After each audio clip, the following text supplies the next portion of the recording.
All right, thank you very much, Leanne. Indeed, we're still celebrating Women's Month, and we continue to tell the stories of phenomenal women who had to endure a lot in order to make it big. And this morning, we're joined by Maritjie Bothma, the name that will not ring a bell to many of our viewers until you say, that white lady who speaks fluent Zulu on one of the pie adverts. A Zulu-speaking white woman, a speaker, a singer, MC, and a businesswoman, Maritjie had a very difficult upbringing and ended up being a street kid at some point. She joins us this morning to talk about all of these, but just before we say hello to her, let me just tell you who this lady is.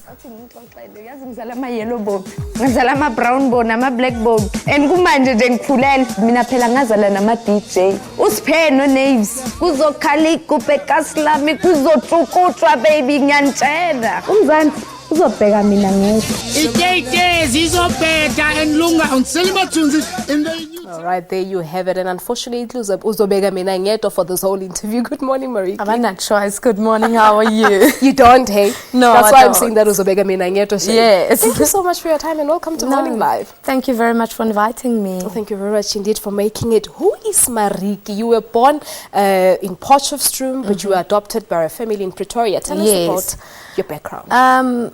Just to cut it very short, I was born in 1984, where at a very young age, I was only a few months old when I got adopted, neglected by my parents. I ended up being adopted by a family in Pretoria, who then, round about the age of 2, we moved down to KwaZulu-Natal, to the farms in KwaZulu-Natal.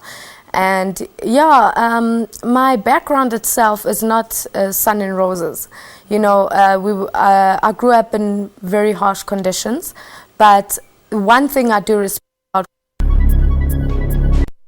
to get to know different cultures, different languages, and that's basically where my passion for languages and people and singing and everything came from a very young age. Unfortunately, when I was going through grade 7, which was then standard 5, I was taken out of school halfway through. And because there were no funds to help me get through school. So Maritjie Bothma never had the opportunity that most children in South Africa, doesn't matter what your race is, but most of them got the opportunity to wear a high school uniform, where Maritjie never got that opportunity. And but I focused on building my talent. I always believe that God gave everyone a talent. It's about you finding your talent and making the best out of it. And at a very young age as well, at the age of 16, I ended up being chased away from home because I never actually belonged. You know, I wasn't one of them. I was this child who wouldn't fit into any family or anyone. And at 16, I landed up in the streets of Hillbrow. Sure, and then you lived in the streets for 2 years. It was 2 years, yes. Yes, it was 2 years. You know, being Women's Month, you know, I tend to say to a lot of women out there, you know, every person has a story, male or female. But now today I'm talking to the women out there. We all have a story to tell. It doesn't matter who you are, where you come from. We all have a past. We all have a story to tell. The biggest mistake we make is forgetting where we come from.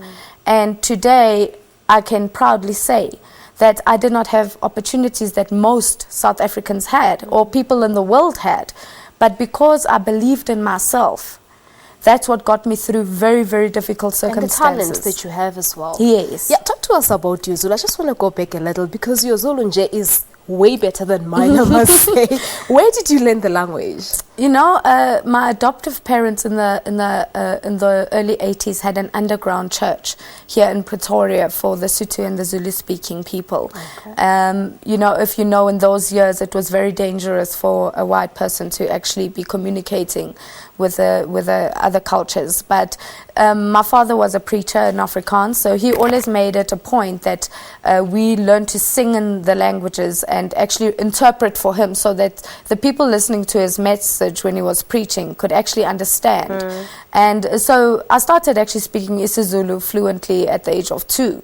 Sure. And growing up, I was opened up to many other spectrums of languages. At the age of 5, me and my brothers and sisters could sing in 13 languages. Yeah. And now currently you can speak how many? 7. 7. You can speak and write, yes. 7 languages. Speak, read and write in 7, yes. And which languages are those? It's Afrikaans, English, Zulu, Sotho, Xhosa, German, and and I'm really going into the Ndebele now. Yo. And arguably, of course, you're the only white person who can do that. Not necessarily. You know what I think? There are many white South Africans out there who can. I think we still have this mindset of being proud. We're too proud. We're too scared. What are people going to say? I'm going to be honest. As a woman, I was scared. I was always scared to say, what are people going to say about me? They're going to think I'm weird in a way.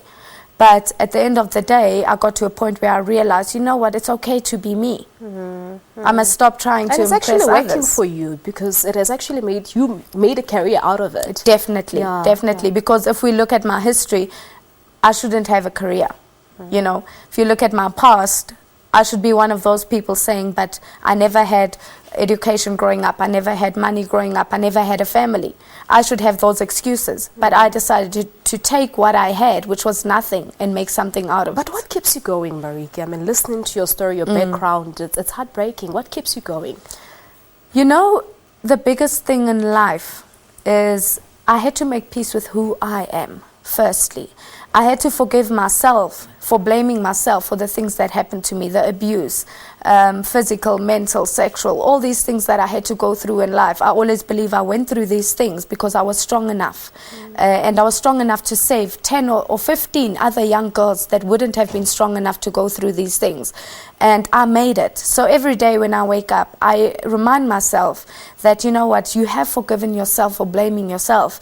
It's about recognizing yourself and saying, you know what, it doesn't matter if I don't know who I am or where I come from, but I'm amazing, I'm awesome, I'm beautiful, I'm powerful. Because why? Because the God who brought me into this world had a plan for me. And my plan is not yet maybe where he wants it to be, but I'm getting there, and changing lives is what I live for on a daily basis. You know, I talk to many rape victims, abuse victims. I talk to school kids. I do shows in prison where I go and motivate. I take survivors.